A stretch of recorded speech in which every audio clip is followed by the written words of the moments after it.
नेताजी सुभाष चंद्र बोस को 128तम जयंती अवसर में पुरी जिला मंगलाघाट स्थित आश्वेती फाउंडेशन ट्रस्ट ठारे एक कार्यक्रम आयोजन करा कार्यक्रम संघर सभापति आईनजीवी श्री दीपक कुमार पंडा द्वारा आयोजन करा संघर सदस्य माने नेताजी फोटोचित्र में माल्यार्पण कर देशर वीरपुत्र नेताजी सुभाष बोस को जयंती पालन करथिले। उक्त बैठक में क्षीरोद कुमार जेना नेतृत्व में संघर अन्य सदस्य माने यथा राजकिशोर महांती, स्वर्णलता परमगुरु, जगन्नाथ दास, सौम्यक परिछा, जास्मिन पात्र, राधाकांत महापात्र, संघमित्रा पंडा, मानसी साहू आदि जोग देथिले। श्री जेना युव समाज को नेताजी आदर्श अनुप्राणित होगापी उद्बोधन देते। सभा शेष में आश्रमर अन्यतम सदस्य सुश्री सिमरन देशर वीरपुत्र मान जयगान कर सभा शेष करते। देखो आज हूँ पवित्र सुभाष जयंती। यह सहित आउ जड़े ओडार आउ जड़े पर वीरपुत्र वीर सुरेश आज जन्म जयंती। दुई वीरपुत्र को आम ओडिशा माटी आज पाई गर्वित होता। एवं सुभाष चंद्र बोस के विषय में कहवा सेमिति व्यक्तित्व पाइबा विरल। सी केवल आम देश राज्य नुह कि देश नुहे पूरा अंतर्राष्ट्रीय स्तर में अंतर्राष्ट्रीय स्तर में सी सुनाम अर्जन कर गौरवर गाथा इतिहास आम जो पढ़ू बहुत गर्व अनुभव लगे। सुदूर बाहर जाकि से हिटलर शासक को प्रभावित कर बुद्धि बल इंग्रेज मान चकमा दे से पटे आजाद हिंद फौज गढ़ी बहुत ताकर भली जड़े वीर पुरुष सतरे आम विरल। तेणु आम गर्वित।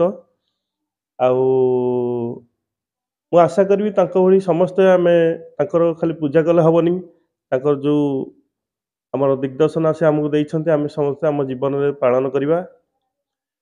एवं आश्वस्ति फाउंडेशन विषय में कहबी आमर जो पूज्य पूजा कार्यक्रम ये सब बड़े पालित हो आसी।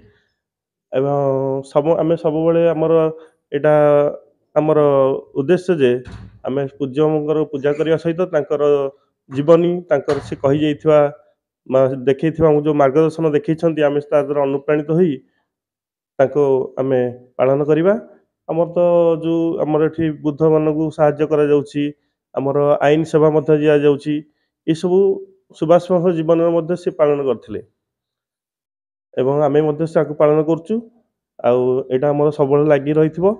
आज युव समाज को मुझे दिग्दर्शन देवी जे से माने केवल तांकर पूजा कले हेनी से जो नीतिबाणी जो आदर्श चलुले